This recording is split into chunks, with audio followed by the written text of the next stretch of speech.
আপনার আমার প্রিয় নবী অবহিত অসংখ্যবার চলেছে উন্মতের জন্য এই বিদায় জুমার জন্য আমার নবী জানতে আফসোস করতে হয়তো বা আগামী বছর রমজান জীবনে হাজার নাই, এটা কেউ জানে না।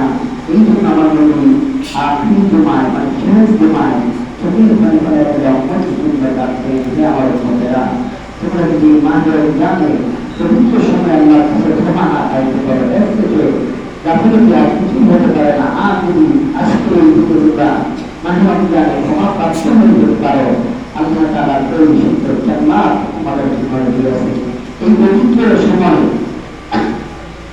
জুমাতুল বিদায় জুমাতে যারা আমরা মসজিদে আসতে পেরেছি, কষ্ট করেছি, যারা এখন রাস্তাঘাটে আছেন বা সকলকে আসার তৌফিক করো।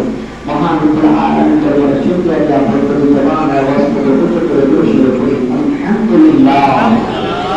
লক্ষ কোটি দরুদ সালাম দয়াল রাসূল নুরানি কদম মোবারক জিনার সুনে আসমান জমি আরশ কুরসি লৌহ কলম গোটা কুল কায়নাত আল্লাহ তাআলা সৃষ্টি করেছেন। জিনাতে নবী 1,77,2,34,000 পর্যন্ত দিনে দিনে দাওয়াত প্রচার করেছেন।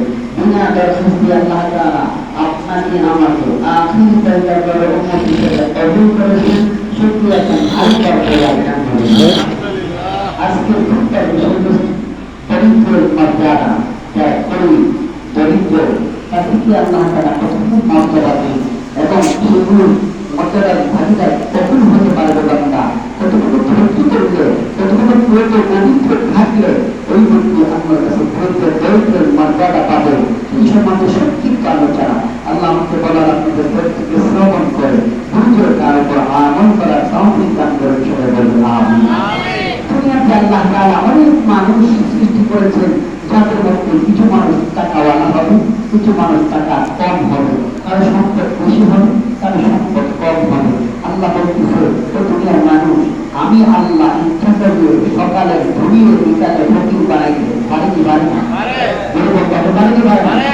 আল্লাহ বলতেছে বান্দা আমি তোমার সকালে গরিব বানাইছি এবং তোমাকে সময় দিয়েছি অল্প, এই সময়ের ভিতরে আমি আল্লাহ শুকরিয়া কতটুকু করলাম, আমি আল্লাহ রাস্তায় কত খরচ করলাম, আমি আল্লাহকে খুশি করার জন্য কি কি করলাম, ওইটা লক্ষ্য করে আবার বিকেল বেলায় আমি আল্লাহ তোমাকে ফকির বানাই দিতে পারি। আমার আল্লাহ দরিদ্রকে টাকাওয়ালা বানাইতে পারেন, আবার টাকাওয়ালাকে দরিদ্র ফকির মিসকিন বানাইতে পারেন। বাংলার জমিনে এমন কিছু মানুষ আছে গত বছর শ্রমিকের টাকা পেয়েছে, আবার এই বছর শ্রমিকরা টাকা দিতে গ্রহণ করতে আছে না নাই? আমার টাকা সেটা লোক আমার পরিচিত মানুষ গত বছর তারা দিতে দিচ্ছি, এমনকি 20-50,000 টাকাও দিয়েছে। আর এই এক বছরে গত রমজান থেকে এই পর্যন্ত তারা এমন পর্যায়ে চলে গেছে সে নিজে ঠিকঠাক টাকা গ্রহণ করতেছে। তাহলে আল্লাহ ইচ্ছা করলে পারে কি পারে না? সব কিছু করতে পারে। তবে আল্লাহর কাছে দরিদ্রের মর্যাদা কতটুকু, তারা বলল যদি তাদের যে মর্যাদা নাই অবশ্যই আছে, কিন্তু আল্লাহ এইটা হিসাব করে একমাত্র তার হিসাবের উপর, তার সম্পদ উপর, তার খরচের উপর। আল্লাহ বলতেছেন তার লম্বা সম্পদ কম, তার হিসাব কম, তার হিসাব সহ জান্নাতের জন্য কতটুকু কাছাকাছি দূরে দূরে করেছে বাবা। এখন প্রশ্ন হুজুর আমরা তো টাকা বড় লোক হয়ে গেছি না, আল্লাহ বলতেছেন যারা বড় লোক হয়েছে, টাকাওয়ালা হয়েছে, তাদেরকে জান্নাতে যাওয়ার সুযোগ আছে যদি তারা সহি সালামত সুন্দরভাবে এই হিসাবটা সুস্থভাবে দুনিয়াতে রাখতে পারে এবং